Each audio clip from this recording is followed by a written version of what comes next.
अगर ये सीख गए तो no neck pain no shoulder issues. मुझे बहुत नेक के इश्यूज़, बहुत शोल्डर इश्यूज़ रहे हैं पास्ट में। मल्टीपल सेशंस फिजियोज़ के, ऑर्थो को दिखाया, बट कोई भी फ़ायदा नहीं हुआ। ये समझ गए तो मज़ा आ जाएगा। ठीक है, ये बॉटल है, इसमें थोड़ा सा पानी बचा है। ठीक है, तुम्हें कंसेप्ट सिखाने जा रहा हूँ मैं। पानी नीचे है ड्यू टू ग्रेविटी, अब पानी ऊपर आ गया। ठीक है, ग्रेविटी हमें नीचे खींच रही है, रिबकेज को स्क्वीज़ कर रही है, दबा रही है अंदर। ठीक है, ऐसे समझो ये तुम्हारा नेक है, ये तुम्हारे लंग्स है, नीचे से इन्फ्लेट होते हैं।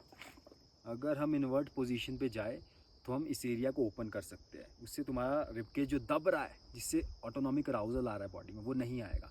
तुम्हें बहुत रिलैक्स फील होएगा। तुम्हारे ऑर्गन्स भी ऊपर आ पाएंगे, जो कि तुम्हारे पेट में नीचे जाके बैठते हैं। ठीक है, हर एक चीज़ ऊपर आएगा, you will feel really good. अब हमें इन्वर्ट पोजीशन और ब्रीदिंग को मिलाना है। अब मैं सिखाता हूँ कैसे। Now we will use this invert position. ये पत्थर है। सो अब मैं एक इन्वर्ट पोजीशन पे लेट गया।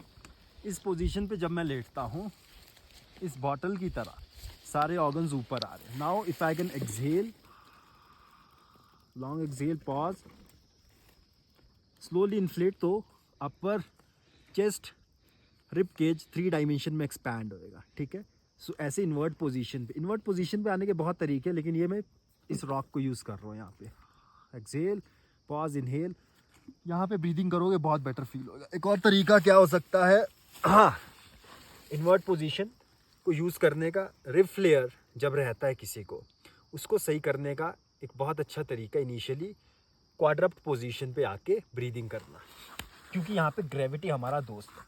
ठीक है, ग्रेविटी का जो फोर्स है अब हमारी फ्रेंड होगी ग्रेविटी। ठीक है, क्वाड्रप्ट पोजीशन इज दिस। बट इससे भी आसान क्या है, तुम उल्टे लेट जाओ, फ्लैट सरफेस पे भी काम करेगा, यहाँ पे और भी बेटर काम करेगा। सो मैं उल्टा लेट गया। ठीक है, अब I will exhale, long exhale, then I will press, ताकि स्कैपुला मेरे रिबकेज पे अच्छे से ग्लाइड करे, सेट हो जाए। Then inhale, exhale, press, inhale. Left shoulder में बहुत इशू रहा है मुझे, डॉक्टर ने कहा था ऑपरेट करने के लिए। C4 C5 में कंप्रेशन है, डॉक्टर ने कहा था ऑपरेट करने के लिए।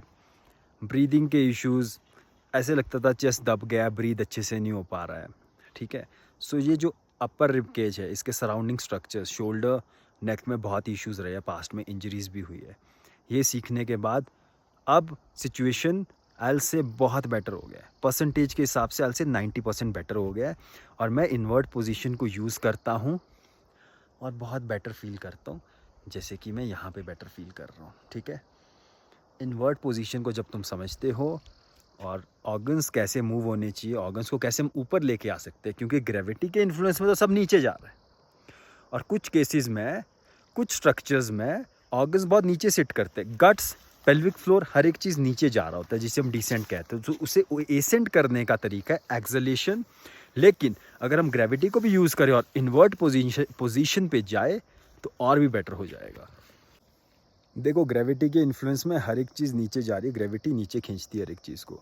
सो हमेशा ही लोअर लंग्स पहले इन्फ्लेट होते हैं। दैट मीन्स हर बंदे के ऑर्गन्स नीचे जा रहे हैं।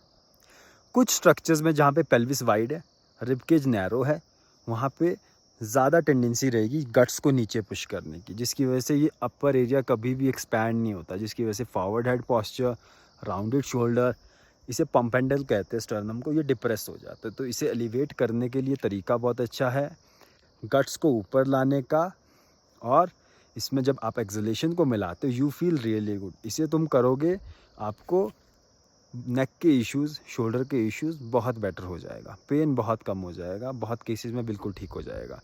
एंड परमानेंट फिक्स कुछ नहीं होता। लोग कहते हैं परमानेंटली कैसे फिक्स करें, एवरीथिंग इज़ मैनेजमेंट। ठीक है, जब तक ज़िंदा हो तुम्हें कुछ ना कुछ चीज़ें करनी पड़ती है। अपने बॉडी के जो बायस है, अगर वो तुम्हारे लिए काम नहीं कर रहा, उसे सही रखने के लिए एक एक्सटर्नल फोर्स तुम्हें देना पड़ता है। फॉर एग्ज़ाम्पल, तुमने 6 महीने एक्सरसाइज की, अब ऐसा तो नहीं रहेगा पूरी उम्र के लिए फिट रहोगे। तो उसी तरीके से जो हम ड्रिल्स करते हैं, कुछ ड्रिल्स को हमें लंबे समय तक करना पड़ता है। हमारे स्ट्रक्चर के हिसाब से कुछ पोजीशंस जैसे कि इनवर्ट पोजीशन, रिब्स को नीचे लेके आना, एक्सलेशन सीखना, ओब्लिक्स को एक्टिवेट करना बहुत हेल्प कर सकता है आपके पोस्चर के साथ। फिर आप ग्रेविटी को बेटर फाइट कर पाते हो और आपको ये इश्यूज़ नहीं होते।